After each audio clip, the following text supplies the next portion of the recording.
राजा और सोनम का जो कांड हुआ है, उस कांड ने सबको हिला करके रख दिया है। आखिर व्यक्ति भरोसा करे तो किस पे करे, जाए तो कहाँ जाए। यह जो घटना हुई है, इसकी शुरुआत काफी पहले तब हुई थी जब हम सामाजिक रिश्तों को, सामाजिक संबंधों को महत्वहीन करके केवल अपने तक सीमित हो गए और संबंधों से कट गए। फिर उसके बाद एक स्टेप आगे और बढ़े, हमने संयुक्त परिवार के कॉन्सेप्ट को ठुकरा दिया, संयुक्त परिवार के रिश्तों को समाप्त कर दिया और अब उसके बाद यही विकृति बढ़ते बढ़ते दाम्पत्य जीवन में भी विकृति के रूप में सामने आ रही है। हम तो कहते हैं कि ये दाम्पत्य जीवन में ही नहीं बल्कि व्यक्ति के मन में भी विकृति आ रही है। वो स्वयं से भी कहीं कहीं नफरत करने लगता है। वो द्वैल हो गया है, उसके मन के अंदर ही दो मन खड़े हो गए हैं जो उस पर निरंतर हमला करते रहते हैं और उसको तोड़ते रहते हैं। तो देखिए ऐसा क्यों हुआ है। ऐसा जो पश्चिमी सभ्यता का जो हम अंधा अनुकरण कर रहे हैं उस कारण हुआ है।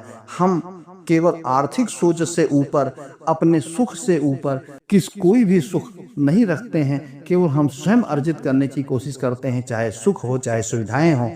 हमारी जो सनातन संस्कृति है, जो हजारों साल पुरानी गौरवमयी संस्कृति है, जिसमें हजारों ऋषियों मुनियों ने त्याग तपस्या करके ज्ञान के रत्न ढूंढ करके हमें दिए हैं, उसमें हमें अपने लिए ही नहीं बल्कि समाज के लिए भी जीना सिखाया जाता है। समाज के लिए जी करके ही हम अच्छे से जी सकते हैं।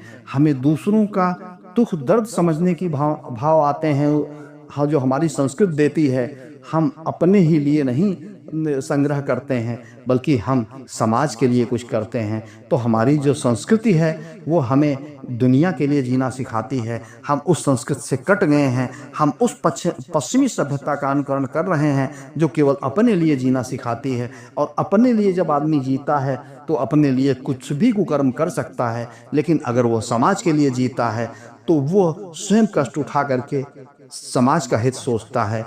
तो यही हमारी संस्कृति है। हमें पश्चिमी सभ्यता से और जो मैकाले ने शिक्षा दी है, जो भौतिकवादी संस्कृति एक हमारे यहाँ बन गई है, लूटते रहो समाज को और जीते रहो, ये इसको छोड़ करके हमें समाज को कुछ देने की सोचना है और समाज के हित को सोचना है। जब हम दूसरों का हित सोचेंगे तो हमारे मन से स्वयं विकृतियां भाग जाएंगी और हम अपने ही लिए नहीं बल्कि पूरे समाज के लिए जिएंगे। तब जाकर के हम उस सनातन संस्कृति की ओर लौटेंगे और सारी चिंताओं से मुक्त रहेंगे। आइए इसे अपनाएं, अपनी संस्कृति को।